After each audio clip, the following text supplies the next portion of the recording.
العالمين والعاقبة للمتقين الصلاة والسلام على سيد الأنبياء والمرسلين وعلى آله وأصحابه أجمعين أما بعد فأعوذ بالله من الشيطان الرجيم بسم الله الرحمن الرحيم كل نفس ذائقة الموت قال الله تبارك وتعالى في القرآن المجيد والفرقان الحميد في شأنه نبي الكريم إن الله وملائكته يصلون على النبي يا أيها الذين آمنوا صلوا عليه وسلموا تسليما اللهم صل على سيدنا ومولانا محمد وآله وسلم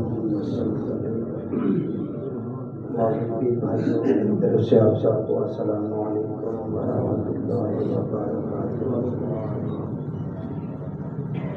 آج کی ہماری محفل سال ثواب کی محفل ہے۔ ہمارے پیر بھائی بابا منظور احمد اس دنیا سے پردہ فرما گئے۔ ہم اسی لیے اکٹھے ہوئے ہیں کہ مل کے پروردگار کی بارگاہ میں التجا کریں کہ مالک اپنے محبوب کے صدقے ہمارے پیر بھائی کی بخشش کرنا، اس کی قبر پہ قربانہ کرتے نصیب کرنا، اس کے خاندان کو، اس کے بچوں کو صبر نصیب کرنا۔ یہ جو گلخانی ہے جس لیے ہم اکٹھے ہوئے ہیں، اس کے مین جو وجہ ہے نا وہ ہے موت کی یاد۔ کیا ہے؟ موت کی یاد۔ اور یاد بھی بڑی انوکھی ہے نا، پیغام ہے اللہ کی طرف سے۔ کیا بندے، بابا منظور چلے گیا ہے، اب تم نے جانا۔ اس نے موت کا ذائقہ چکھ لیا ہے اور تمہارا یہ کام رہتا ہے۔ اچھا، یہ جو موت کا ذائقہ جو ہے نا، یہ بڑا مشکل کام ہے جو رہتا ہے۔ جس نے تو کر لیا نا، مشکل کیا یا آسان ہوا، آخر ہو گیا۔ یہ ہمارے لیے پیغام آیا کہ اس نے تو یہ کام کر لیا، لیکن تمہارا یہ کام رہتا ہے، اور یہ کام اتنا آسان بھی نہیں ہے کہ جتنا ہم نے اس کو اگنور کیا ہوا ہے نا، چلو کوئی نہیں، موت آئے گی، دیکھا جائے گا۔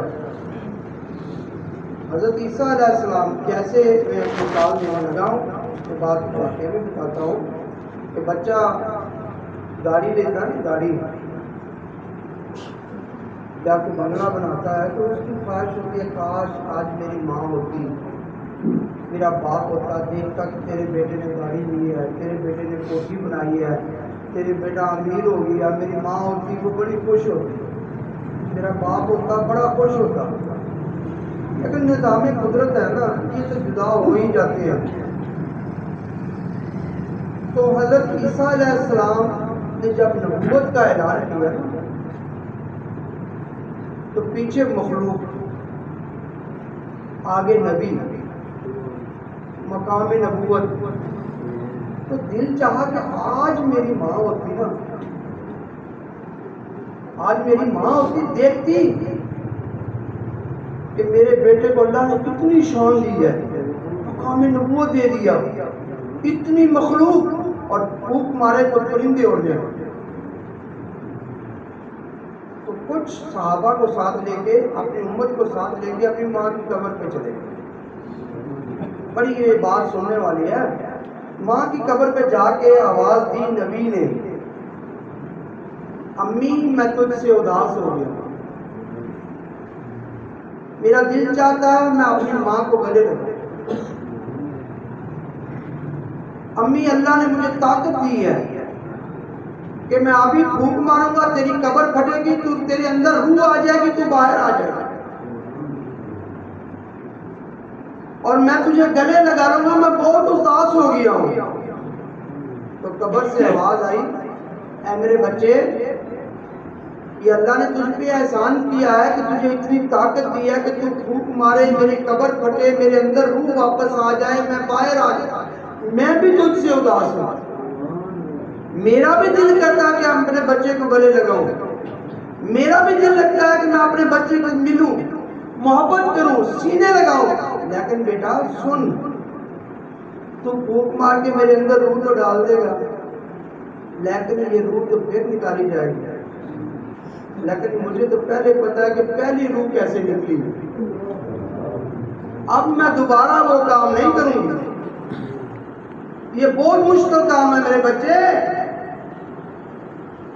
یہ تو پہلے کیا وہ بھی بہت ہے، اب دوبارہ بے شک تو مل نہ مل، تو گلے لگ نہ لگ، لیکن روح نکلنے والی تکلیف میں دوبارہ برداشت نہیں کروں۔ تو بھائی بڑی توجہ کی بات ہے، اس کو اگنور نہ کرو کہ روح نکل جائے گی، دیکھا جائے گا۔ اللہ اکبر، بغداد شریف میں ایک بچہ رو رہا ہے، بزرگ گزرے، انہوں نے کہا بچہ رو رہا ہے یار، اس کو پوچھتے ہیں کیا ہوا، بچے کے قریب کے بچے رو کیوں رہا ہے، کہتا بابا مجھے قبر سے ڈر آ رہا ہے، مجھے قبر سے ڈر آ رہا ہے۔ انہوں نے کہا یار کیا کرتا ہے تو، چھوٹا سا تو ہے، ابھی تم نے بڑے ہونا ہے، تیرے منہ پہ داڑھی آنی ہے، تیری مونچھیں نکلنی ہے، تیری شادی کرنی ہے، تیرے بچے بڑے ہونے ہیں، تو نے بچوں کی شادی کرنی ہے، تو بچے نے چیخ ماری۔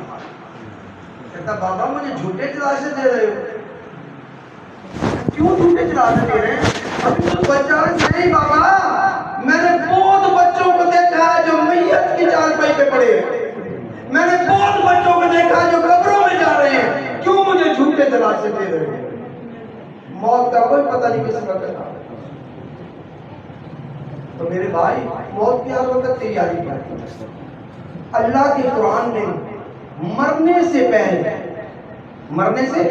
پہلے جتنا بھی وقت ہے نا، 4 کاموں کا حکم دے دیا، یہ 4 کام کر لو ورنہ موت گندی آئے گی،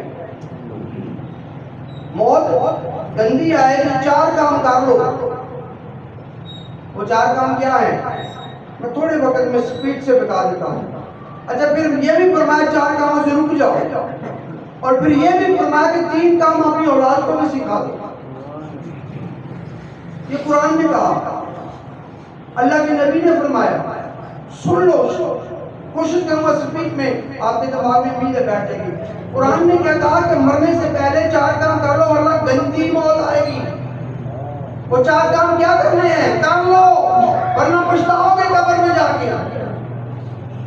قرآن کی سورۃ العصر میں فرمایا وَعَمِلُوا الصَّالِحَاتِ، پہلے کیا آمنو، ایمان لے آؤ، اگر ایمان نہ لے آئے کافر ہو کے مر گئے تو گندی موت اچھی موت نہیں۔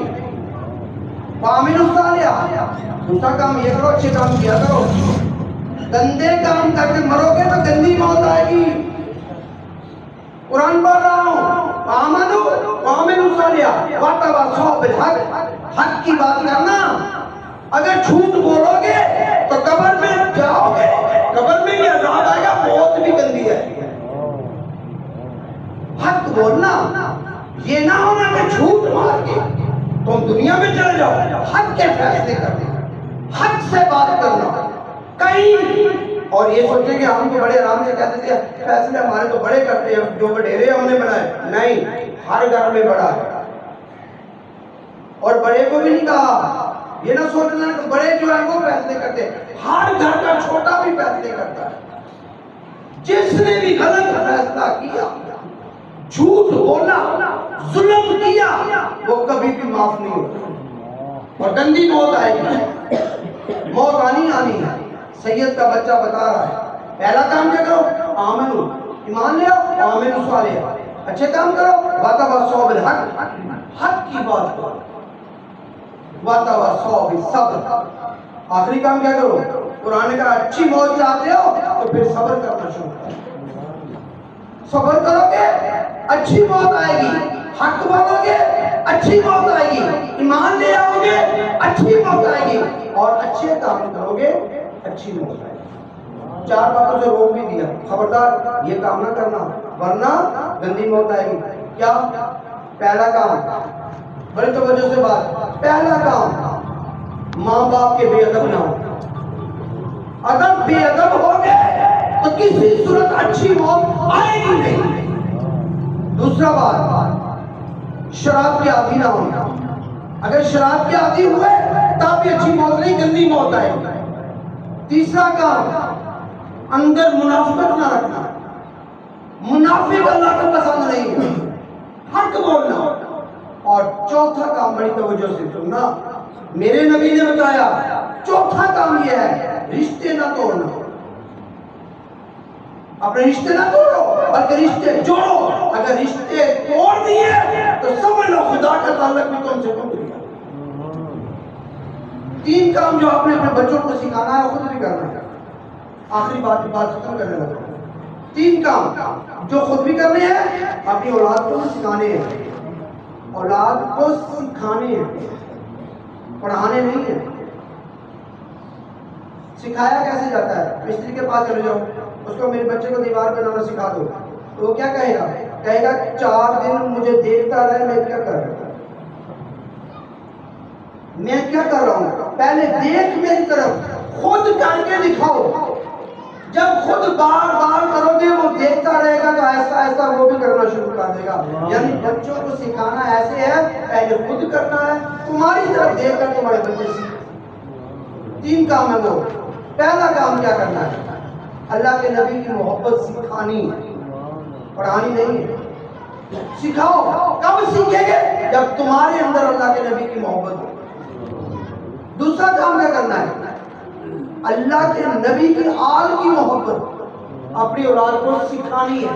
سید کی محبت سکھانی ہے۔ کیسے سکھاؤ گے؟ پہلے اپنے اندر محبت پیدا کرو، تمہاری محبت دیکھ کے تمہاری اولاد وہ کام کرے۔ تیسرا کام کیا کرنا ہے؟ اپنی اولاد کو قرآن سکھانا۔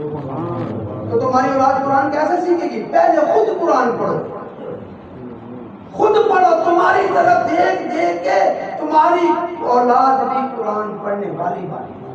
اللہ تبارک و تعالیٰ ہمارے پیر بھائی کی بخشش فرمائے، صبر سے کروڑ رحمت نصیب فرمائے۔ واخر دعوانا